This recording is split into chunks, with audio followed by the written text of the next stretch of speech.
Double game week 37 is finally upon us, and I've picked out 6 fantastic differentials that could help make all the difference.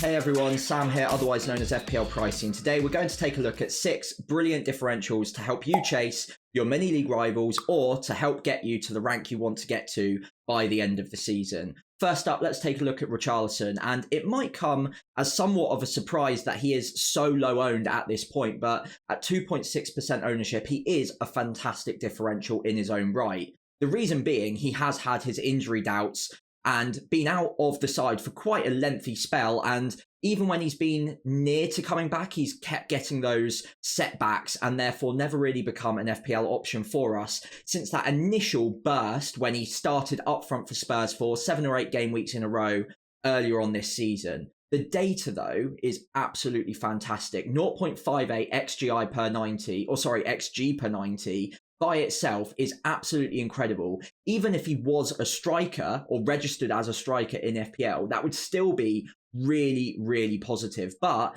even better than that, he's obviously registered as a midfielder, gets 5 points for those goals, and he's expected over a goal every other game. So if he's starting the games, we're expecting him to get returns. Obviously, he only got 20 odd minutes against Liverpool in game week 36, still managed to get a goal and an assist in that time. So if he can be fit and ready for Burnley in game week 37, I think he is a fantastic differential with explosive potential to help you climb those ranks. Now, obviously, the doubt is whether or not he's going to be fit and ready to start both games. But considering the fact he got decent minutes against Liverpool and he's got a week between now and game week 37, I think there's a really strong percentage chance that he will start in game week 37 against Burnley. And then if he were to get rested or only get 30-40 minutes against Man City, that's the much more difficult fixture. And you'd imagine, even if he came off the bench, that's the time when Tottenham are going to want to stretch that back line. So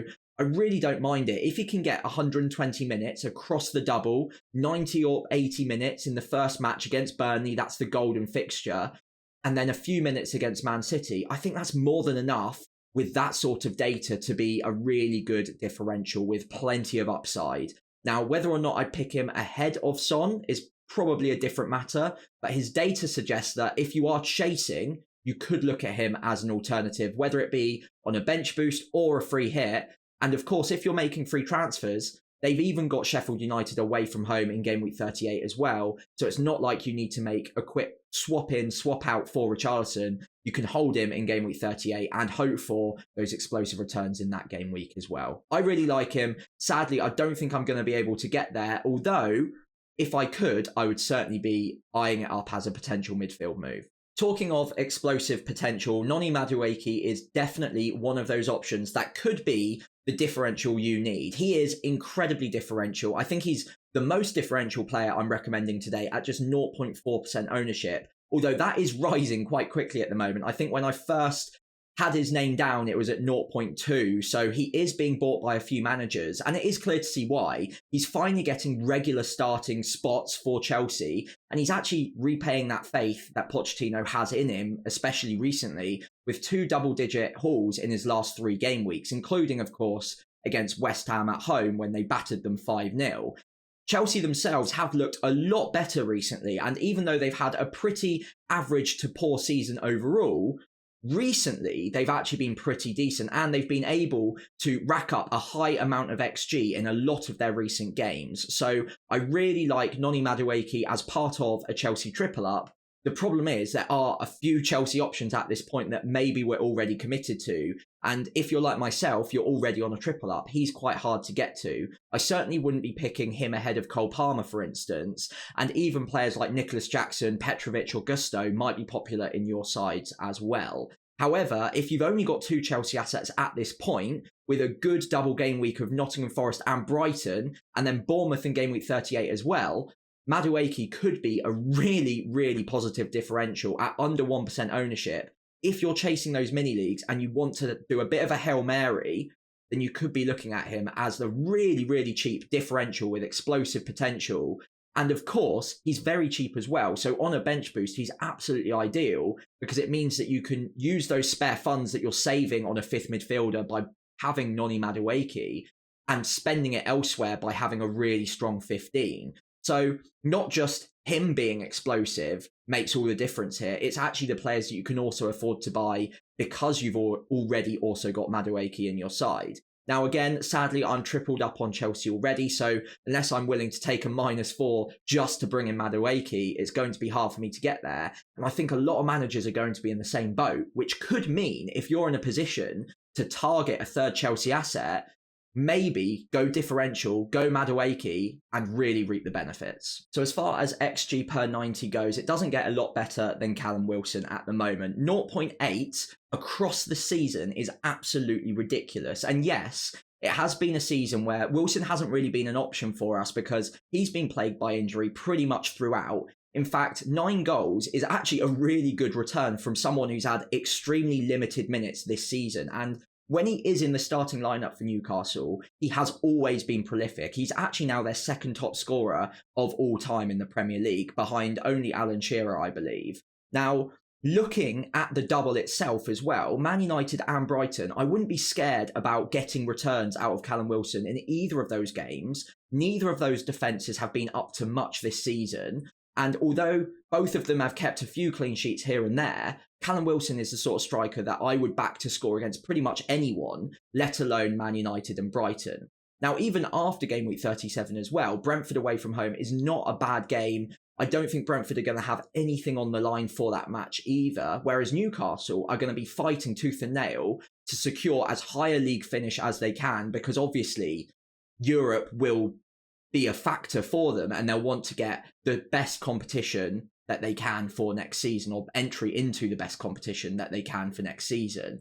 Callum Wilson is definitely part of their strongest starting 11, and now he's fit, I expect him to start both games if at all possible. The only doubt with him is obviously he has been plagued by injuries, so it's whether or not that he would start both games because he might need a rest for the Brighton game. However, with a week's rest between game week 36 and 37, and having been taken off early in 36, I think he's probably in pretty good condition to have a good go at starting both matches. And if I had a space for Newcastle players in my team, I would definitely be looking at Callum Wilson as one of those differentials with high upside that could make all the difference if I was chasing rank, which of course I am. Unfortunately, though, like myself, a lot of managers will not be able to get to Callum Wilson easily because they've already got triple Newcastle. So if you're listening out there and you've only got 2 Newcastle, then I'd highly recommend considering Callum Wilson as that third,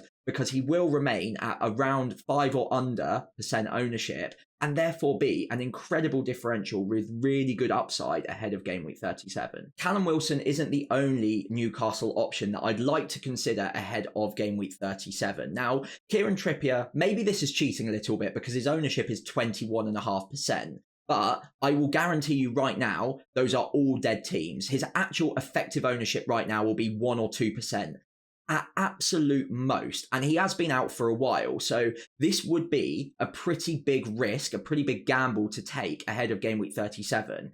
However, if you're chasing rank and you want a high upside defender, it really doesn't come a lot better than Kieran Trippier right now. I've already discussed the fixtures. There will be goals for Newcastle on offer in both of those matches. And if Kieran Trippier can pass a fitness test, obviously he's been out for a while, but if he can get there and get ready for game week 37, he could be one of the best differentials in the game for the double game week. I myself have Fabian Schär as my third Newcastle option. Obviously, he's going to be out for the season most likely, and I could play it safe and just bring in Dan Burn or Livramento possibly. But if I want to take a chance, and if I want to go for high upside attacking potential, Kieran Trippier is fantastic as a differential if I think he's going to be fit. So I'm going to be monitoring all the press conferences, looking at training pictures, and hoping we get some sort of word that Trippier could be fit for the first of the game week 37 matches, which of course is the match that Kieran Trippier is actually going to be targeting, would be for this weekend. Obviously, he's been away in Dubai trying to get fit. I think he's come back now, but if not, he's going to fly home this week. And fingers crossed, he's going to be ready for 2 really big matches for Newcastle. That Man United one in particular is absolutely pivotal for them to secure a Europa League place rather than a Conference League place. So Trippier, if he's anywhere near fit, will be targeting that match as a starting spot. And I really like it as an upside differential. He's been out for a while. Ownership will be through the floor right now. And he's got such good attacking upside. Obviously, 10 assists from right back is absolutely phenomenal. And as we all know, if he gets anything from a match, he's usually top of the bonus as well. So he's a player that I've got my eye on. So make sure you keep your ear to the floor to hear whether Kieran Trippier is going to be ready for that first of the 2 double game week matches. So João Pedro has actually been in my team for a number of weeks now since bringing him in, I think around game week 33 now. And he has been incredibly frustrating, to be honest. But again, the data is absolutely fantastic, and he is a differential at 5.7% ownership. That could bring you a lot of luck in game week 37. Obviously, the triple of forwards being Haaland, Jackson and Isak will be very popular. But if you've not got that triple already, João Pedro at a very good price as well, at just 5.2 million on penalties, could be someone that gets you lucky in game week 37. The data itself is actually very encouraging. 0.49 XG per 90 with an XA that isn't negligible either is actually really decent. And he's got 20 goals across the season in all competitions for Brighton, making him their most prolific player across the season. The double game week itself of Newcastle away and Chelsea at home, I wouldn't be particularly worried about either of those teams defensively either. And João Pedro, being as differential as he is, for a player on penalties at that price, I really don't hate it. And if you are chasing rank, obviously, if you're playing safe, you're going to look at Jackson, Isak or Haaland. But if you're playing a little bit more differential and you're trying to catch someone with that triple up already, then maybe João Pedro or Callum Wilson, as I've already mentioned, could be the strikers that you could use to try and get lucky for 1 game week only, to try and chase rank and hope that the penalties fall in the favour of the likes of Pedro or Wilson, rather than hoping for attacking returns from Jackson or Isak, for instance. Now, obviously, it is a risk. I think all things willing, I would prefer Jackson over Pedro in a direct head-to-head. But in 1 game week, anything can happen. And considering he is on penalties and he's looking really good for minutes at the moment, if you're chasing rank, I think João Pedro could be another option to help you try and get lucky for game week 37. So to quickly wrap up the differentials for today, the last player I want to mention is Pascal Gross. Now, obviously, he is going to be a pretty decent differential at just 4.1% ownership for game week 37. And I've already mentioned the fixtures. They're pretty decent. I wouldn't mind either of those for attacking returns from Gross. And 15 attacking returns isn't bad, especially when considering how good he is on bonus when he does get those attacking returns. The fact he's on 147 points this season really goes to show that despite only getting 15 attacking returns, he's still racking up the points, and that's because he is a bonus points monster. All he needs is 1 goal or 1 assist, and all of a sudden you're looking at a 9 or a 10 pointer from him. And to be honest, in a double game week, all you're looking at is a couple of returns, 1 in each match, and you could be looking at something like 18, 19, 20 points from Pascal Gross. Now, he has been largely disregarded because there are a lot of good midfield options at the moment, but at just 6.1 million and 4.1% ownership, his data's not that bad, and he is pretty good on attacking upside. So again, a bit like João Pedro, I wouldn't completely disregard Brighton assets at this point. They have been frustrating recently, but Gross in particular has been very consistent for them. And if you ignore the fact that it's only 15 attacking returns, the points really go to show that he could be a good upside pick for the remainder of the season. And again, this is very much for if you're chasing rank. If you want to differentiate yourself, Pascal Gross could be another guy that I would recommend having a look at, because at the end of the day, game weeks are running out, and having a player that is nailed on for minutes in a double game week, even when they've got nothing to play for, he's still creating chances and he's still racking up points. So again, very differential, wouldn't mind it whatsoever. So definitely another player I'd take a look at. So that's all from me today, and hopefully you've enjoyed these 6 different differentials to help you climb the ranks ahead of Game Week 37. Let me know in the comments below if you prefer any one of them in particular, or if I've missed out on one that you would like to recommend to the other viewers of this video, and we can have a chat about it in the comments. In the meantime, if you could leave a like and subscribe, that would be greatly appreciated, and I look forward to seeing you later this week as we lock in for Game Week 37 with my team selection on a bench boost, of course.